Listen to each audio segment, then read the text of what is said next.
स्वागत है आप सभी का जीएस मैग्नेट के इस यूट्यूब प्लेटफॉर्म पे। तो साथियों, बिहार पुलिस परीक्षा को टारगेट करते हुए डेली हम लोग जीके और जीएस के प्रश्न आपके बिहार पुलिस परीक्षा के सिलेबस पे आधारित जो भी महत्वपूर्ण प्रश्न है आपके एग्जाम के दृष्टिकोण से, उन सारे प्रश्नों को हम लोग लगातार इस प्रैक्टिस सेट के माध्यम से सॉल्व कर रहे हैं। और आप सभी जानते हैं कि जो डेली हम लोगों का टेस्ट होता है, टेस्ट का पीडीएफ जो होता है टेलीग्राम पर आपको क्लास से पहले डाला जाता है, 1.5 से 2 घंटा पहले, जिससे यह होता है कि आप प्रश्न को पहले सॉल्व कर लीजिए, उसके बाद आपको डिस्कशन के माध्यम से सारे प्रश्न को सॉल्व कराया जाता है। ठीक है, तो उम्मीद करता हूं आप सभी लोग प्रश्न को सॉल्व कर लिए होंगे। और जो लोग भी टेलीग्राम से अभी नहीं जुड़े हैं वो जरूर सर्च कर लें, जीएस मैग्नेट ऑफिशियल नाम से टेलीग्राम है, वहां पर आपको पीडीएफ टेस्ट सीरीज का दिया जाता है। तो जो लोग नहीं जुड़े हैं जरूर उस टेलीग्राम से जुड़ जाइए। वीडियो के डिस्क्रिप्शन में भी टेलीग्राम का लिंक दिया गया है, वहां से भी आप सभी लोग जुड़ सकते हैं। ठीक है, और डेली करेंट अफेयर का भी पीडीएफ आपको मिलता होगा, जो आपके बिहार पुलिस एग्जाम के लिए काफ़ी ज़्यादा इंपॉर्टेंट है। करेंट अफेयर उससे बाहर नहीं जाएगा, आप इतना ट्रस्ट रखिए। ठीक है, तो आइए आज के प्रैक्टिस सेट के जो प्रश्न हैं उसका सॉल्यूशन हम लोग करते हैं। लेकिन इससे पहले आप सभी जानते हैं कि डेली प्रैक्टिस सेट के माध्यम से हम लोग 2 प्रैक्टिस सेट के प्रश्नों को सॉल्व करते हैं एक ही क्लास के माध्यम से। 2 प्रैक्टिस सेट के प्रश्न क्यों सॉल्व करते हैं, तो आप सभी लोग जानते हैं कि 1 अक्टूबर के दिन जो बिहार पुलिस का एग्जाम हुआ था, फर्स्ट शिफ्ट का पेपर हार्ड था, नहीं था, हार्ड यानी कि नहीं था, लेकिन सेकेंड शिफ्ट का पेपर क्या था, हार्ड था। तो वही 1 अक्टूबर के जो प्रश्न पूछे गए हैं बिहार पुलिस में, उसी पेपर को बेस बनाकर हम डेली बेसिस पे 2 प्रैक्टिस सेट के प्रश्न सॉल्व करवाते हैं। प्रैक्टिस सेट 1 में आप सभी जानते होंगे कि हार्ड लेवल के प्रश्न रहता है, और प्रैक्टिस सेट नंबर 2 में आप सभी जानते होंगे कि मीडियम और लो लेवल का प्रश्न रहता है। अब आपके एग्जाम में बाहर क्लास से प्रश्न नहीं जाएगा, और जो लोग मेरे साथ रेगुलर बने होंगे और 1 अक्टूबर के दिन एग्जाम दिए होंगे, बहुत सारे प्रश्न आपके इस क्लास से आए थे। प्रूफ के लिए क्लास में कराया गया प्रश्न और पूछा गया प्रश्न टेलीग्राम पर डाला गया है, वहां पर आप सभी जा करके प्रूफ में देख भी सकते हैं। ठीक है, तो आइए आज के क्लास को हम लोग शुरू करते हैं, प्रश्नों को सॉल्व करते हैं।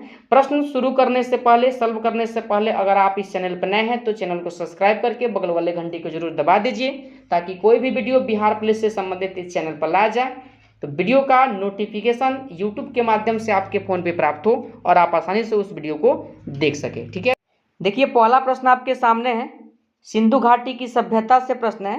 पूछा गया है आपसे, मोहनजोदड़ो शब्द का अर्थ क्या है। मोहनजोदड़ो शब्द का अर्थ आप लोग ध्यान रखिएगा, मृतकों का टीला होता है। क्या होता है, मृतकों का टीला होता है। ठीक है, लेकिन जब आप लोग ऑप्शन देखिएगा तो कहीं भी आपको ऑप्शन में मृतकों का टीला नहीं दिखाई दे रहा है। तो मृतकों का टीला ही इंग्लिश में क्या कहलाता है, तो ध्यान रखिएगा option number B, mound of the dead कहलाता है। ठीक है, तो इस प्रश्न के लिए सही जवाब ऑप्शन नंबर बी जो लोग भी बताए हैं उनका बिल्कुल सही जवाब है। ठीक है, यहीं पर आप लोग ध्यान रखिएगा, मोहनजोदड़ो वर्तमान में किस देश में है, तो वर्तमान में यह पाकिस्तान देश में है, इस बात को आप लोग ध्यान रखिएगा। और जिला का नाम अगर पूछ लिया जाए तो ध्यान रखिएगा लरकाना जिला। ठीक है, लरकाना जिला का नाम आप लोग ध्यान रखिएगा।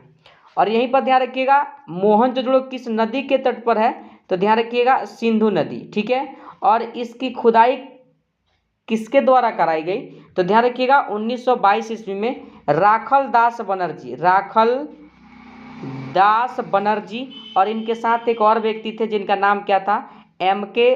दीक्षित। ठीक है, ध्यान रखिएगा खुदाई से संबंधित प्रश्न 1922 ईस्वी में राखल दास बनर्जी एवं एम.के. दीक्षित। ठीक है, लेकिन देखिए मोहनजोदड़ो का शाब्दिक अर्थ पूछा गया है, ऑप्शन नंबर बी ध्यान रखिएगा आपके पहले नंबर प्रश्न का सही जवाब होगा।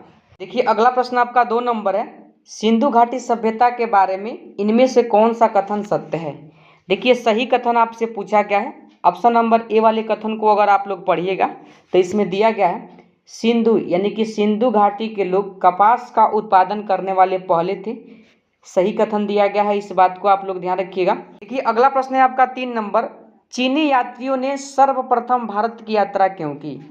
देखिए सर्वप्रथम भारत की यात्रा इसलिए किए थे, ऑप्शन नंबर ए को ध्यान रखिएगा, उन्हें बौद्ध धर्म में क्या थी, रुचि थी। ठीक है, और आप सभी जानते हैं कि चीनी यात्रियों में फाहियान, हैनसांग क्या है, प्रमुख है। ठीक है, ध्यान रखिएगा। फाहियान किसके समय आया था, तो चंद्रगुप्त द्वितीय के समय में आया था कौन, फाहियान। और हैनसांग किसके समय में आया था, तो हर्षवर्धन के समय में भारत आया था। ठीक है, तो ध्यान रखिएगा ऑप्शन नंबर ए होगा 3 नंबर प्रश्न के लिए सही जवाब। ठीक है, अगला प्रश्न है आपका 4 नंबर, निम्नलिखित में से बौद्ध साहित्य की पहचान कीजिए। बौद्ध साहित्य कौन है, तो ध्यान रखिएगा त्रिपिटक का संबंध किस धर्म से है, तो बौद्ध धर्म से है। तो 4 नंबर प्रश्न के लिए जो लोग भी सही जवाब ऑप्शन ए बता रहे हैं उनका बिल्कुल सही जवाब है। अब रही बात कि त्रिपिटक क्या है, तो ध्यान रखिएगा आप सभी लोग, बुद्ध की मृत्यु के बाद उनकी शिक्षाओं को संकलित कर 3 भागों में बांटा गया, जिसे क्या कहा गया, त्रिपिटक कहा गया। और वह 3 पिटक कौन कौन है, तो विनय पिटक, सुत्त पिटक और अभिधम पिटक, आप लोग ध्यान रखिएगा। तो 4 के लिए सही जवाब ऑप्शन नंबर ए हो जाएगा। चलिए अगला प्रश्न सॉल्व कीजिए 5 नंबर, गुप्त काल में गुजरात, बंगाल, दक्कन एवं तमिल यानी कि तमिल राष्ट्र में स्थित केंद्र किससे संबंधित थे, बताइए किससे संबंधित थे। तो ध्यान रखिएगा वस्त्र उत्पादन आपके प्रश्न का सही जवाब हो जाएगा, ऑप्शन नंबर ए में दिया गया। ठीक है, अगला प्रश्न है देखिए 6 नंबर, भारत में प्रथम मुस्लिम आक्रमणकारी था, कौन था मुस्लिम आक्रमणकारी। तो ध्यान रखिएगा ऑप्शन नंबर सी, जो लोग भी 6 नंबर प्रश्न के लिए सही जवाब बता रहे हैं, मोहम्मद बिन कासिम।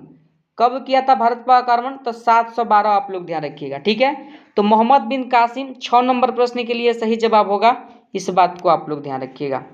चलिए अगला प्रश्न है 7 नंबर आपका, सूर्य की किरणों को पृथ्वी तक पहुंचने में लगभग कितना समय लगता है। तो ध्यान रखिएगा 500 सेकेंड लगता है, कितना सेकेंड लगता है, लगभग 500 सेकेंड, ऑप्शन नंबर डी होगा 7 के लिए सही जवाब। ठीक है, ध्यान रखिएगा। अगला प्रश्न है देख लीजिए 8 नंबर, 1 घंटे में समयांतर में देशांतरीय दूरी होगी, कितनी दूरी होगी, आपसे प्रश्न पूछा गया।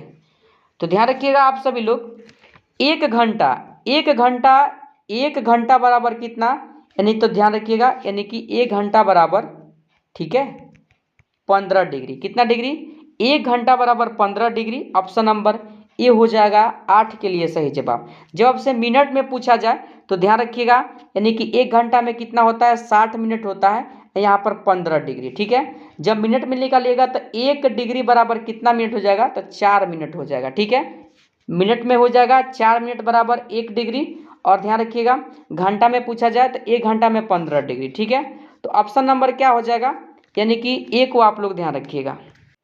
देखिए अगला प्रश्न है आपका 9 नंबर, विश्व का सबसे ऊंचा झरना स्थित है, कहाँ पर स्थित है, आपसे प्रश्न पूछा गया है।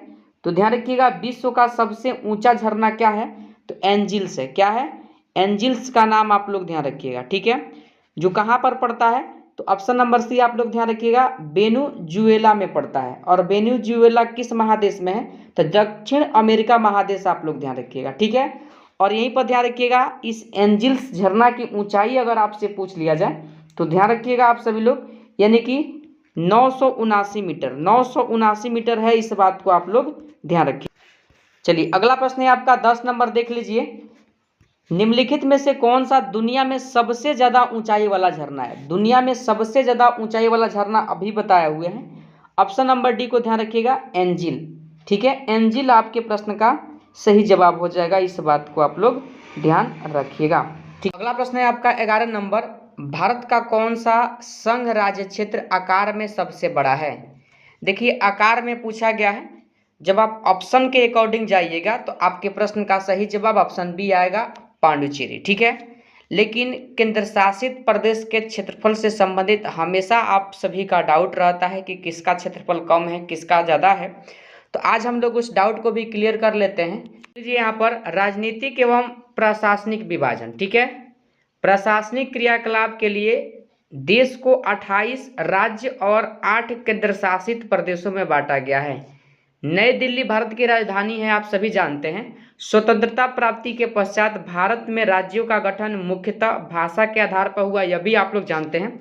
हम लोगों को क्षेत्रफल से मतलब है, तो क्षेत्रफल के दृष्टि से सबसे बड़ा राज्य राजस्थान है और सबसे छोटा क्या है, गोवा है। ये तो राज्य के संदर्भ में हो गया, लेकिन क्षेत्रफल के दृष्टि से सबसे बड़ा केंद्र शासित प्रदेश देखिए लद्दाख है, तथा सबसे छोटा केंद्र शासित प्रदेश लक्षद्वीप, आप लोग ध्यान रखिएगा।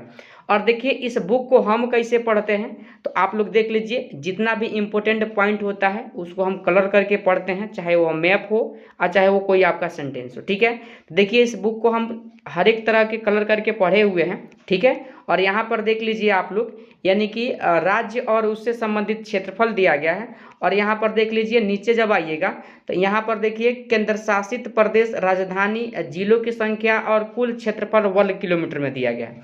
तो ध्यान रखिएगा, पुडुचेरी का जो क्षेत्रफल हो जाएगा यानी कि कितना हो जाएगा, तो 492 वर्ग किलोमीटर। लेकिन अगर बात किया जाए यहाँ पर यानी कि लद्दाख का, तो ध्यान रखिएगा लद्दाख की राजधानी कहाँ है, लेह है, और जिलों की संख्या 2 है। ठीक है, और इसका क्षेत्रफल आप लोग देख लीजिए 1,74,852 वर्ग किलोमीटर। ठीक है, तो आप लोग को मैं यह PDF दे दूंगा टेस्ट सीरीज के साथ ही, वहां से आप लोग एक बार इसको जरूर आप लोग रीड कर लीजिएगा। ठीक है, उम्मीद करते हैं अब आप लोग किसी भी तरह का कोई डाउट में नहीं रहिएगा। तो आइए हम लोग अब अपने अगले प्रश्न को सॉल्व करते हैं। 12 नंबर प्रश्न को सॉल्व कीजिए। निम्नलिखित में से कौन सी घाटी हिमालय पर्वत श्रृंखला में स्थित नहीं है? बताइए कौन सी घाटी नहीं स्थित है? तो ध्यान रखिएगा अराकू घाटी जो है हिमालय पर्वत श्रृंखला में स्थित नहीं है। ध्यान रखिएगा आप लोग, ध्यान रखिएगा, इंपॉर्टेंट प्रश्न है। ठीक है, चलिए अगला प्रश्न देखिए, इकोनॉमिक्स से है। सकल राष्ट्रीय आय हमेशा निवल राष्ट्रीय आय से अधिक होती है क्योंकि इसमें सम्मिलित होती है। बताइए क्या सम्मिलित होता है? और ऐसा ही प्रश्न 1 अक्टूबर के दिन आया था आपके बिहार पुलिस के एग्जाम में। अपने क्लास से भी बहुत सारे प्रश्न था, इस बात को मैं कई बार बता चुका हूँ। ठीक है, देखिए 13 का सही जवाब पूंजी खपत भत्ता, आप लोग ध्यान रखिएगा, ऑप्शन नंबर सी होगा 13 के लिए सही जवाब। ठीक है, और आप सभी लोग जानते हैं कि जो सकल राष्ट्रीय आय है हमेशा निवल राष्ट्रीय आय से क्या होता है, अधिक होता है। क्या होता है? अधिक होता है। इस बात को भी आप लोग ध्यान रखिएगा। प्रश्न 13 का सही जवाब ऑप्शन नंबर सी होगा, ध्यान रखिएगा। अगला प्रश्न है देखिए 14 नंबर, निरपेक्ष तथा प्रति व्यक्ति वास्तविक GNP की वृद्धि आर्थिक विकास की ऊंची दर का संकेत नहीं करती यदि आपसे कुछ कथन दिया गया है तब आपसे प्रश्न पूछने का प्रयास किया गया। ठीक है, तो देखिए जब आप लोग 13 के बाद 14 नंबर प्रश्न को सॉल्व कीजिएगा तो आपके प्रश्न का सही जवाब जो निकल करके आएगा, ऑप्शन आप लोग देख लीजिए, ऑप्शन नंबर सी आ जाएगा, निर्धनता और बेरोजगारी में वृद्धि होती है। देखिए जब मैं PDF देता हूँ तो उस PDF के माध्यम से आप एक बार जरूर जो भी इकोनॉमिक्स के प्रश्न हैं आप एक बार देख लीजिएगा, यही प्रश्न आपके एग्जाम में आएंगे। ठीक है, चलिए अगला प्रश्न है 15 नंबर। देखिए स्टेटमेंट थोड़ा सा बड़ा दिया गया है, लेकिन चलिए प्रश्न को हम लोग पढ़ते हैं। ठीक है, प्रश्न है आपके सामने, इनमें से किस विद्वान ने यह तर्क दिया कि पूंजी ने अल्प विकास यानी कि पिछड़ेपन को इसलिए नहीं बनाया कि इसने अल्प विकसित दुनिया का शोषण किया, ठीक है, अपितु इसलिए कि इसने इसका पर्याप्त शोषण नहीं किया। यह किस विद्वान का दिया हुआ कथन है, आपसे प्रश्न पूछा गया। तो ध्यान रखिएगा, जियोफ्रेको का है। किसका है? जियोफ्रेके का है। ठीक है, तो ऑप्शन नंबर सी होगा 15 के लिए सही जवाब। इस बात को आप लोग ध्यान रखिएगा। और यह ब्रिटेन के एगो क्या थे, प्रसिद्ध आर्थिक विश्लेषक थे। ठीक है, ध्यान रखिएगा, ऑप्शन नंबर सी होगा 15 के लिए सही जवाब। 16 नंबर प्रश्न है आपका, श्रमिकों के शोषण का अस्तित्व माना जाता है जब, बताइए कब माना जाता है? तो ध्यान रखिएगा, जब मजदूरी सीमांत आय से क्या हो, सीमांत आय उत्पाद से क्या हो, कम हो। ठीक है, तो ऑप्शन नंबर बी होगा आपके प्रश्न का सही जवाब। इस बात को आप लोग ध्यान रखिएगा। यहीं पर ध्यान रखिएगा, जिस तरह यह मुंह खोला रहता है ना, ग्रेटर देन बोला जाता है, तीर वाले के आगे वाले भाग को क्या बोला जाता है, तो लेस देन बोला जाता है। ठीक है, चलिए अगला प्रश्न क्या है देख लीजिए यहाँ पर 17 नंबर, निम्नलिखित में से राष्ट्रीय खाद्य सुरक्षा मिशन के अंतर्गत कौन सी फसलें सम्मिलित है? बताइए कौन कौन सी फसलें सम्मिलित है। बिहार दरोगा में यह प्रश्न पूछा भी गया है। ध्यान रखिएगा, गेहूं, चावल, दाल, ऑप्शन नंबर डी होगा 17 नंबर प्रश्न के लिए सही जवाब। इस बात को आप लोग ध्यान रखिएगा। ठीक है, चलिए अगले प्रश्न की तरफ बढ़ जाते हैं। देखिए अगला प्रश्न है आपका नागरिकता, यहाँ पर नागरिकता होगा, ध्यान रखिएगा। नागरिकता अधिनियम 1955 के अंतर्गत पंजीकरण के द्वारा भारतीय नागरिकता प्राप्त करने के लिए भारतीय मूल के व्यक्ति को भारत में कितने वर्ष बिताने होंगे। देखिए प्रश्न इंपॉर्टेंट है और जब आप ऑप्शन को पढ़िएगा तो ध्यान रखिएगा ऑप्शन नंबर सी 7 वर्ष। ठीक है। देखिए अगला प्रश्न 19 नंबर है आपका, भारत का कोई नागरिक अपनी नागरिकता खो देगा यदि वह। देखिए कुछ कथन दिया गया है और कथन के बाद देखिए आपसे कूट के माध्यम से सही उत्तर पूछा गया। ठीक है, चलिए हम लोग कथन को पढ़ते हैं। देखिए पहला कथन है आपका, भारतीय नागरिकता का परित्याग करता है। ध्यान से आप लोग समझ जाइए, त्याग के द्वारा किसी भी व्यक्ति अपनी इच्छा के अनुसार नागरिकता का क्या कर सकता है, त्याग की घोषणा कर सकता है। तो पहला कथन क्या है, बिल्कुल सही है। ठीक है, वही अगर दूसरे कथन को देखा जाए तो स्वेच्छा से किसी अन्य देश की नागरिकता प्राप्त कर सकता है।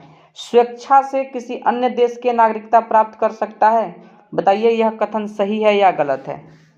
तो ध्यान रखिएगा स्वेच्छा से प्राप्त कर सकता है, दूसरा कथन भी क्या है, सही है। ठीक है, और देखिए जितना हम लोग ये बात कर रहे हैं नागरिकता अधिनियम 1955 के तहत कर रहे हैं। ठीक है, चलिए अगला कथन पढ़िए आप लोग 3 नंबर, किसी अन्य देश के नागरिक से विवाह करता है। क्या विवाह कर लेगा तो नागरिकता खत्म हो जाएगा, ऐसा कोई प्रावधान नहीं है। सरकार की आलोचना करता है, क्या हम मोदी जी का बुराई कर देंगे तो क्या हमारा नागरिकता खत्म हो जाएगा, नहीं होगा। ठीक है, तो चलिए 4 भी गलत है, 3 भी गलत है, 1 और 2 सही है। कूट के माध्यम से आप लोग देख लीजिए ऑप्शन नंबर सी में है, केवल 1 और 2 आपके प्रश्न का सही जवाब होगा। ठीक है, देखिए अगला प्रश्न है 20 नंबर आपका, डैश को सूक्ष्मदर्शी के माध्यम से देखी जाने वाली कोशिकाओं को, ऊतकों और अंगों की सूक्ष्म शरीर रचना, जिसे क्या कहा जाता है, माइक्रो एनाटॉमी कहा जाता है। ठीक है, कि अध्ययन का विज्ञान कहा जाता है।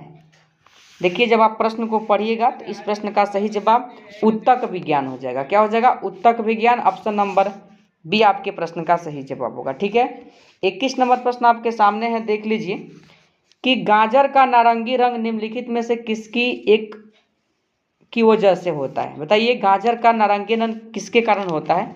यह प्रश्न बिहार पुलिस में पूछा भी गया है, ध्यान रखिएगा कैरोटीन। कैरोटीन आपके प्रश्न का सही जवाब होगा, ध्यान रखिएगा ऑप्शन नंबर बी में दिया गया। ठीक है, अगला प्रश्न है देखिए आपका 22 नंबर, आलू क्या है।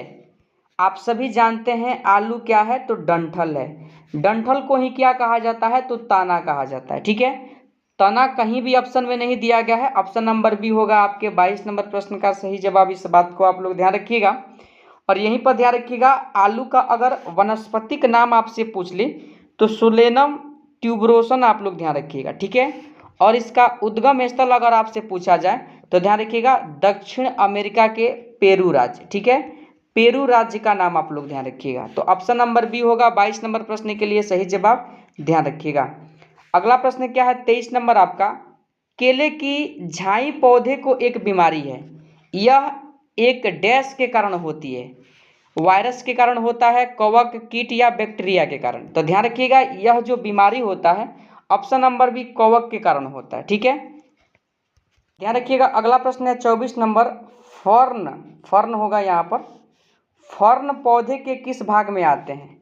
तो फर्न जो आते हैं ध्यान रखिएगा ऑप्शन नंबर डी टेरिडोफाइटा के अंतर्गत आते हैं। ठीक है, और यहीं पर आपसे एक प्रश्न पूछा जाता है, मर्सिलिया किस वर्ग का पौधा है, तो टेरिडोफाइटा वर्ग का ही है, ध्यान रखिएगा। ठीक है, चलिए अगला प्रश्न है देखिए 25 नंबर आपका, निम्न में से कौन सी बात टेरिडोफाइटा के बारे में सच नहीं है। ध्यान रखिएगा इसमें फल बीज नहीं होते हैं, ऑप्शन नंबर सी ही क्या है, गलत दिया गया है। बाकी प्रमुख चरण से प्रोफाइटस होता है, बिल्कुल सही है।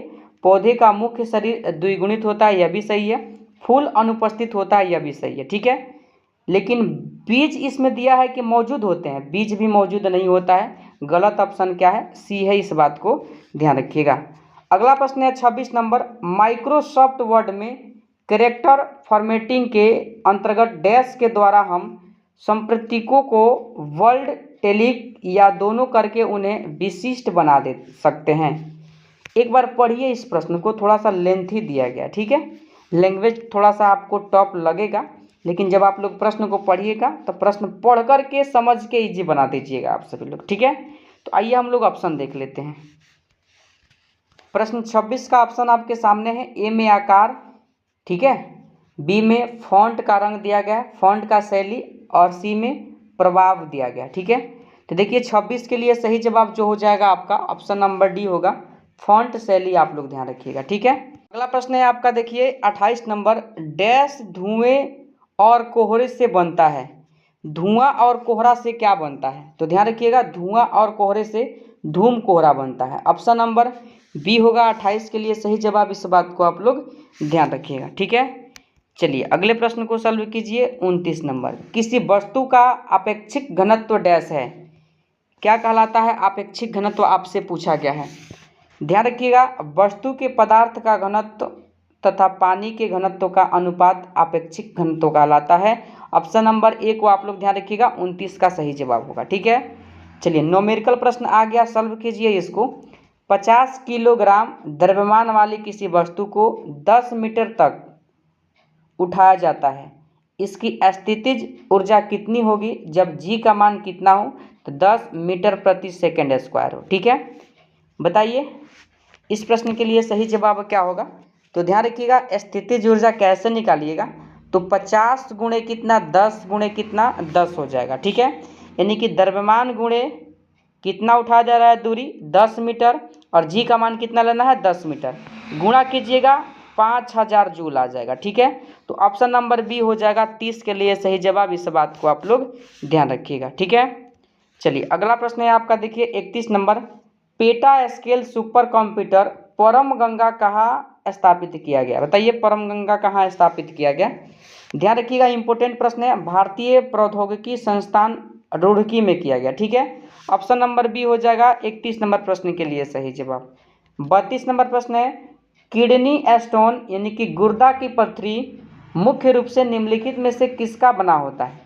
किसका बना होता है? तो ध्यान रखिएगा, कैल्शियम ऑक्सजेलेट को बना होता है। ऑप्शन नंबर सी में दिया गया है, 32 का सही जवाब ऑप्शन नंबर सी होगा। ठीक है, 33 नंबर प्रश्न है, निम्न में से कौन सा अधिक जलन पैदा करता है? सबसे अधिक ज्वलन कौन पैदा करता है? तो ध्यान रखिएगा, भाप करता है। क्या करता है? भाप, इसमें गुप्त ऊष्मा होती है। ठीक है, ये अगला प्रश्न है 34 नंबर, इनमें से कौन सा भौतिकी में एक मौलिक मात्रक नहीं है? मौलिक मात्रकों की कुल संख्या कितना है? तो ध्यान रखिएगा 7 है। मूल मात्रक कितने हैं? 7 है, जिसमें लंबाई, समय, वजन यानी कि द्रव्यमान है, भार नहीं है मौलिक मात्रक। ध्यान रखिएगा, ऑप्शन नंबर डी आपके प्रश्न का सही जवाब होगा। 35 नंबर प्रश्न है, यूनानी विचारक अरस्तु ने जीवों को सबसे पहली बार किस आधार पर वर्गीकृत किया? बताइए किस आधार पर वर्गीकृत किया? तो आवास के आधार पर किया था। ऑप्शन नंबर ए होगा 35 के लिए सही जवाब। ठीक है, देखिए अगला प्रश्न है 36 नंबर, पौधे के कौन से भाग की एपिडर्मल कोशिकाएं प्रायः एक मोम जैसी जल प्रतिरोधी परत छोड़ती है? ऑप्शन देखिए, आप ऑप्शन आपके सामने है। देखिए 36 का सही जवाब केवल बाह्य सतह, आप लोग ध्यान रखिएगा, ऑप्शन नंबर ए होगा आपके प्रश्न का सही जवाब। अगला प्रश्न है 37 नंबर आपका, 74वें संवैधानिक संशोधन अधिनियम ने नगरपालिका को कब सम्मानित करके संवैधानिक मान्यता प्रदान की? आप सभी जानते हैं कब किया था। तो ध्यान रखिएगा, ऑप्शन नंबर यानी कि ए को ध्यान रखिएगा, यानी कि 1992। ठीक है, 1992 आपके प्रश्न का सही जवाब होगा। ठीक है, चलिए अगला प्रश्न क्या है 38 नंबर, डैश के फैसले भारत के बाकी सभी न्यायालय को मानने पड़ते हैं, यानी कि माननीय होते हैं। तो आप सभी जानते हैं कि भारत का सर्वोच्च न्यायालय, ठीक है, यानी कि 38 का सही जवाब सुप्रीम कोर्ट हो जाएगा, भारत के उच्चतम न्यायालय। ठीक है, उच्चतम न्यायालय यानी कि सर्वोच्च न्यायालय। चलिए अगला प्रश्न क्या है 39 नंबर, एक जब अल्कोहल को पेट्रोल के साथ मिलाकर ईंधन के रूप में प्रयोग किया जाता है तो कौन से पदार्थ का उत्पादन होता है? कौन से पदार्थ का उत्पादन होता है? तो केवल कार्बन डाइऑक्साइड। ध्यान रखिएगा CO2। ठीक है, ऑप्शन नंबर बी आपके 39 नंबर प्रश्न का सही जवाब होगा। अगला प्रश्न है 40 नंबर, समस्थानिकों में ध्यान रखिएगा समान भौतिक गुण नहीं होता है, समान रासायनिक गुण होता है, भिन्न भिन्न भौतिक गुण होता है। तो पहला कथन क्या है? गलत है। देखिए स्टेटमेंट है, समान भौतिक गुण तथा भिन्न भिन्न रासायनिक गुण होते हैं। रासायनिक गुण समान होता है लेकिन भौतिक गुण क्या होता है? भिन्न होता है। पहला कथन गलत है। दूसरा कथन है भिन्न भौतिक गुण होते हैं, सही है। समान रासायनिक गुण होते हैं, सही है। दूसरा और तीसरा सही है। ऑप्शन नंबर सी में देखिए 2 और 3 दिया गया है। सही जवाब आपका ऑप्शन नंबर सी होगा। ठीक है, अगला प्रश्न है 41 नंबर। म्यांमार डैश में अवस्थित है, यानी कि एशिया के किस भाग में स्थित है, आपसे पूछा गया है। तो ध्यान रखिएगा दक्षिण पूर्व एशिया में स्थित है। ऑप्शन नंबर बी होगा 41 के लिए सही जवाब। 42 नंबर प्रश्न बिहार पुलिस में पूछा गया है, बारिश की बूंदे गोलाकार डैश होने की वजह से होता है। तो ध्यान रखिएगा पृष्ठ तनाव आपके प्रश्न का सही जवाब ऑप्शन नंबर डी में दिया गया है, ध्यान रखिएगा। ठीक है, अगला प्रश्न है आपका 43 नंबर। भारत के निम्नलिखित में से कौन सा भाग गर्मियों में पहला मानसून प्राप्त करता है? गर्मियों में पहला मानसून प्राप्त करता है कौन? तो ध्यान रखिएगा पश्चिमी घाट। ऑप्शन नंबर सी 43 के लिए सही जवाब होगा। अगला प्रश्न है उस्ताद बिस्मिल्लाह खां किस वाद्य यंत्र को बजाते थे? बिहार पुलिस में पूछा गया यह प्रश्न है, ध्यान रखिएगा शहनाई वादक थे। क्या थे? शहनाई आपके प्रश्न का सही जवाब ऑप्शन नंबर सी हो जाएगा। ठीक है, अगला प्रश्न है देखिए 45 नंबर। बंगाल में विख्यात संत चैतन्य निम्न में से किस शासक के समकालीन थे? बताइए चैतन्य किस शासक के समकालीन थे? तो ध्यान रखिएगा Alauddin Hussain Shah. Option number A होगा 45 नंबर प्रश्न का सही जवाब। ठीक है, अगला प्रश्न है आपका 46 नंबर। निम्नलिखित में से किस राजपूत वंश का संबंध अग्निकुंड से नहीं है? बताइए किसका संबंध अग्निकुंड से नहीं है? तो चंदेल, ध्यान रखिएगा ऑप्शन नंबर डी आपके 46 नंबर प्रश्न का सही जवाब हो जाएगा। 47 नंबर प्रश्न है जोजिला दर्रा निम्नलिखित में से किन दो को जोड़ता है? ध्यान रखिएगा जोजिला दर्रा श्रीनगर को लेह से जोड़ता है। ठीक है, श्रीनगर को लेह से जोड़ता है, इस बात को आप लोग ध्यान रखिएगा। चलिए अगला प्रश्न क्या है 48 नंबर। स्थल मंडल में यानी कि स्थल मंडल के कुल क्षेत्रफल के कितने प्रतिशत भाग पर पर्वतों का विस्तार पाया जाता है? पर्वतों का विस्तार अगर देखा जाए तो आप सभी जानते हैं कि मैदान का विस्तार कितना है, तो 43% है। ठीक है, और जिसमें से पर्वत 26 से 27% आप लोग लगभग में ध्यान रखिएगा। ऑप्शन नंबर ए होगा आपके प्रश्न का सही जवाब। अगला प्रश्न है देखिए आपका 49 नंबर कि निम्नलिखित में से कौन सही नहीं है? कौन सही नहीं है आपसे पूछा गया है। ध्यान रखिएगा 10वीं पंचवर्षीय योजना 2002 से 2007 सही है। प्रथम 1951 से 56 सही है। छठी 80 से 85 सही है। लेकिन वही तीसरी का बात किया जाए तो ध्यान रखिएगा आप सभी लोग, तीसरी योजना जो चली थी ध्यान रखिएगा 1961 से, ध्यान रखिएगा। ठीक है, 19 से कब तक चली थी? 66 तक चली थी। और इसी के बीच 1962 में आप लोग ध्यान रखिएगा भारत और चीन युद्ध हुआ था। ठीक है, तो ऑप्शन नंबर बी होगा 49 के लिए सही जवाब। ठीक है, अगला प्रश्न है आपका 50 नंबर, देख लीजिए निम्नलिखित में से कौन सा मानव विकास सूचकांक का माप नहीं है? कौन माप नहीं है? तो ध्यान रखिएगा ऑप्शन नंबर बी लिंग अनुपात। लिंगानुपात आप लोग ध्यान रखिएगा, ऑप्शन नंबर बी होगा 50 के लिए सही जवाब। ठीक है, तो टेस्ट 1 में हम लोगों ने 50 प्रश्न को सॉल्व किया। आप सभी जानते हैं कि डेली हम लोग एक सेट में 50 प्रश्न और दूसरे सेट में 40 से अधिक प्रश्नों को सॉल्व करते हैं। ठीक है, तो टेस्ट 1 में हम लोगों का 50 प्रश्न कंप्लीट हुआ। अब हम लोग टेस्ट 2 के प्रश्नों को सॉल्व करेंगे। ठीक है, देखिए पहला प्रश्न है आपका विश्व का सबसे बड़ा द्वीप कौन है? विश्व का सबसे बड़ा द्वीप, ध्यान रखिएगा ऑप्शन नंबर सी ग्रीनलैंड है। ठीक है, ऑप्शन नंबर सी होगा पहले नंबर प्रश्न का सही जवाब। अगला प्रश्न है 2 नंबर। क्षेत्रफल के दृष्टि से सबसे छोटा राज्य क्या है? देखिए जो हम लोग डेली टेस्ट 1 और टेस्ट 2 के प्रश्नों को सॉल्व करते हैं तो एक जो टेस्ट 1 रहता है कुछ उसमें मॉडरेट लेवल के प्रश्न रहते हैं, हाई लेवल के भी प्रश्न रहते हैं। ठीक है, लेकिन टेस्ट 2 में हम मीडियम लेवल के प्रश्न आप सभी को सॉल्व कराते हैं। ठीक है, 2 नंबर प्रश्न को सॉल्व कीजिए। 2 नंबर प्रश्न का सही जवाब क्या होगा? तो ध्यान रखिएगा गोवा आपके प्रश्न का सही जवाब हो जाएगा। ठीक है, और बड़ा पूछे तो राजस्थान आप लोग ध्यान रखिएगा। ठीक है, राजस्थान आप लोग ध्यान रखिएगा, ऑप्शन नंबर डी होगा 2 नंबर प्रश्न के लिए सही जवाब। अगला प्रश्न है 3 नंबर। भारत का स्विट्जरलैंड किसे कहा जाता है?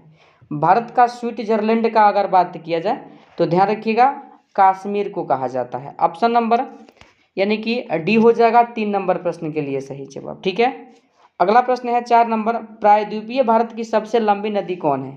प्रायद्वीपीय भारत की सबसे लंबी नदी अगर आपसे पूछा गया है तो ध्यान रखिएगा गोदावरी नदी का नाम आप लोग ध्यान रखिएगा। ठीक है, कमेंट में बताइए गोदावरी नदी की लंबाई कितना है। ठीक है, अगला प्रश्न है 5 नंबर आपका, भारत की सबसे बड़ी ताजे जल की झील कौन है? बताइए ताजे जल की झील, तो ध्यान रखिएगा बुल्लर झील। कहाँ पड़ता है? जम्मू और कश्मीर में पड़ता है। ठीक है, चिल्का झील का बात किया जाए तो चिल्का झील ओडिशा में है। देवताल झील कहाँ है? तो उत्तराखंड, आप लोग ध्यान रखिएगा। यहीं पर बात किया जाए डल झील के बारे में, तो डल झील हिमाचल प्रदेश में है। ठीक है, ध्यान रखिएगा आपके प्रश्न का सही जवाब ऑप्शन नंबर ए हो जाएगा। चलिए अगला प्रश्न है आपका 6 नंबर, भारत का सबसे बड़ा कृत्रिम झील कौन है? सबसे बड़ा कृत्रिम झील का बात किया जाए तो ध्यान रखिएगा ऑप्शन ए गोविंद बल्लभ पंत सागर झील। ठीक है, किस राज्य में पड़ता है?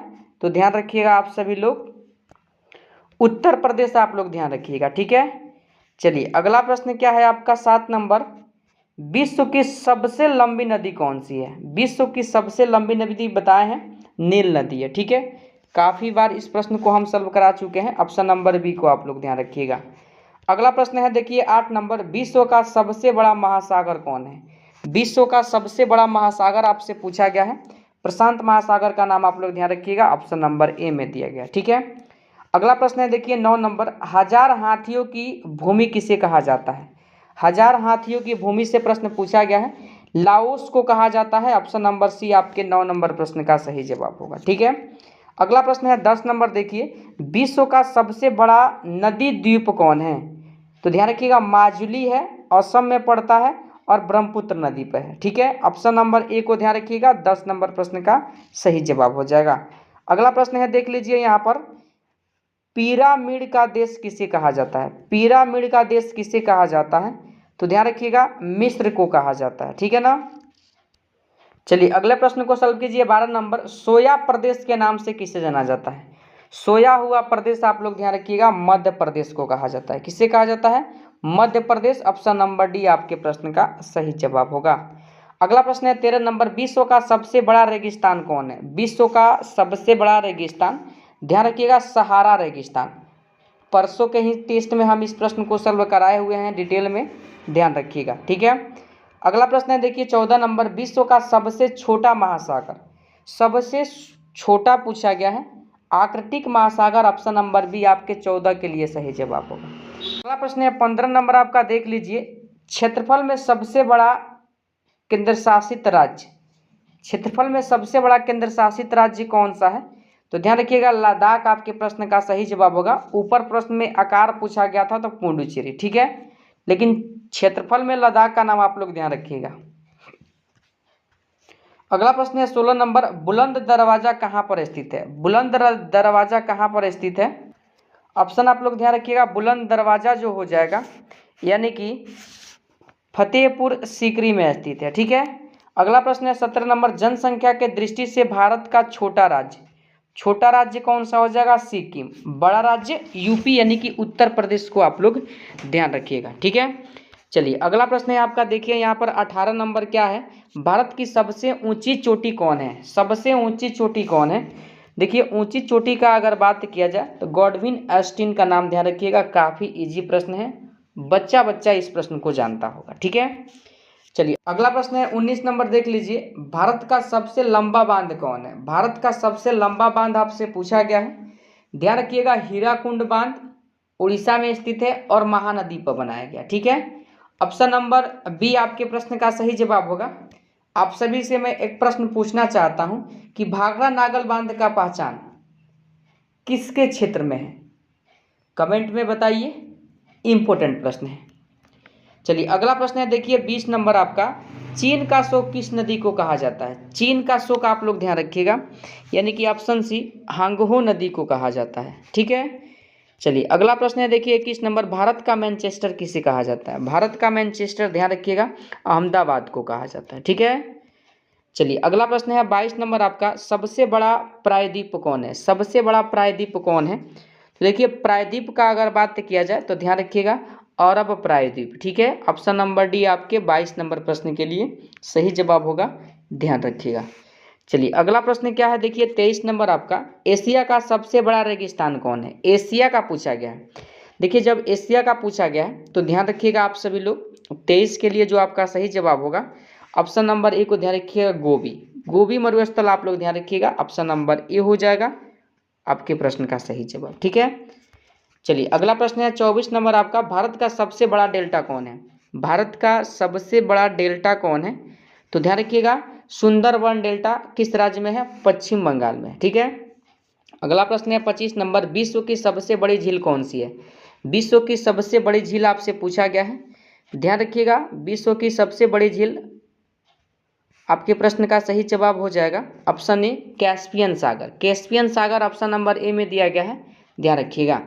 26 नंबर प्रश्न है, भारत का प्रवेश द्वार किसे माना जाता है? भारत का प्रवेश द्वार आपसे पूछा गया है, ध्यान रखिएगा, ऑप्शन नंबर डी को मुंबई को माना जाता है। ठीक है ना, चलिए अगला प्रश्न सॉल्व कीजिए 27 नंबर, विश्व की सबसे लंबी पर्वतमाला कौन है? विश्व की सबसे लंबी पर्वतमाला कौन है? तो ध्यान रखिएगा एंडीज पर्वतमाला, ऑप्शन नंबर सी होगा 27 नंबर प्रश्न के लिए सही जवाब। अगला प्रश्न है 28 नंबर, विश्व का सबसे ऊंचा पर्वत शिखर कौन है? सबसे ऊंचा पर्वत शिखर, ध्यान रखिएगा माउंट एवरेस्ट हो जाएगा, नेपाल में है। माउंट एवरेस्ट हो जाएगा, नेपाल में स्थित है, इस बात को आप लोग ध्यान रखिएगा। ध्यान रखिएगा इसकी ऊंचाई 8849 मीटर और कहीं कहीं आपको 50 मीटर मिल जाएगा। ठीक है, तो ऑप्शन नंबर ए को ध्यान रखिएगा 28 नंबर प्रश्न का सही जवाब होगा। 29 नंबर प्रश्न है, भारत की सबसे लंबी नहर, सबसे लंबी नहर ध्यान रखिएगा इंदिरा गांधी नहर, ऑप्शन नंबर डी होगा 29 नंबर प्रश्न के लिए सही जवाब। ठीक है, चलिए अगला प्रश्न को सॉल्व कीजिए 30 नंबर।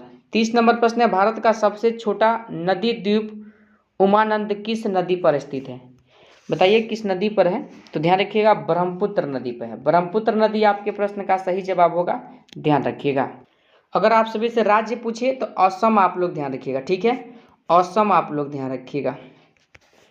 चलिए अगला प्रश्न क्या है 31 नंबर, भारत में सबसे लंबी सहायक नदी, मतलब भारत में सबसे लंबी सहायक नदी, देखिए भारत में सबसे लंबी सहायक नदी से प्रश्न पूछा गया है, तो ध्यान रखिएगा यमुना, यानी कि आपसे पूछा गया है गंगा की सबसे सहायक नदी का बात पूछा गया है, तो यमुना आप लोग ध्यान रखिएगा। ठीक है, क्योंकि भारत की राष्ट्रीय नदी कौन है? गंगा है, और गंगा की सहायक नदी सबसे लंबी यमुना है, इस बात को आप लोग ध्यान।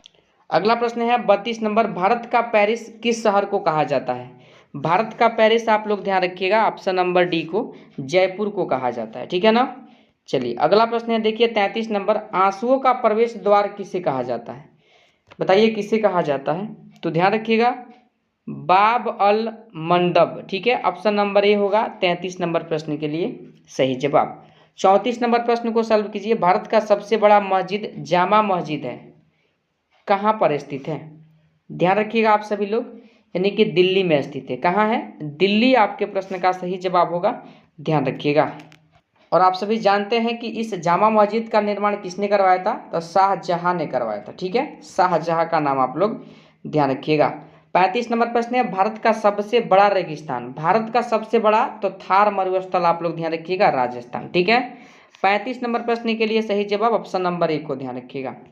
36 नंबर प्रश्न है, भारत का सबसे बड़ा गुंबज गोल गुंबज है, कहाँ पर है? तो ध्यान रखिएगा बीजापुर में। ठीक है, ऑप्शन नंबर सी हो जाएगा 36 नंबर प्रश्न के लिए सही जवाब। अगला प्रश्न है देखिए 37 नंबर, क्षेत्रफल के दृष्टिकोण से सबसे छोटा देश, सबसे छोटा पूछा गया है, तो वेटिकन सिटी ध्यान रखिएगा ऑप्शन नंबर ए में दिया गया है, आपके 37 नंबर प्रश्न का सही जवाब होगा। 38 नंबर प्रश्न है, मध्य रात्रि के सूर्य का देश कहा जाता है, मध्य रात्रि के सूर्य का देश किसे कहा जाता है? तो ध्यान रखिएगा आप सभी लोग 38 नंबर प्रश्न का सही जवाब नॉर्वे को कहा जाता है, ऑप्शन नंबर डी आपके प्रश्न का सही जवाब होगा। 39 नंबर प्रश्न आपका 1 अक्टूबर के दिन बिहार पुलिस के परीक्षा में पूछा गया था कि 1000 झीलों की भूमि किसे कहा जाता है? तो ध्यान रखिएगा फिनलैंड को कहा जाता है, ऑप्शन नंबर बी हो जाएगा 39 नंबर प्रश्न के लिए सही जवाब। ठीक है, चलिए अगला प्रश्न है देखिए यहाँ पर, उगते सूर्य का देश किसे कहा जाता है? उगते सूर्य का देश आप लोग ध्यान रखिएगा जापान को कहा जाता है। ठीक है, ऑप्शन नंबर सी में दिया गया है जापान, ध्यान रखिएगा। 41 नंबर प्रश्न है, क्षेत्रफल के दृष्टि से सबसे बड़ा राज्य कौन है? बताए हैं कौन है? क्षेत्रफल में है राजस्थान। ठीक है, राजस्थान है, इस बात को आप लोग ध्यान रखिएगा।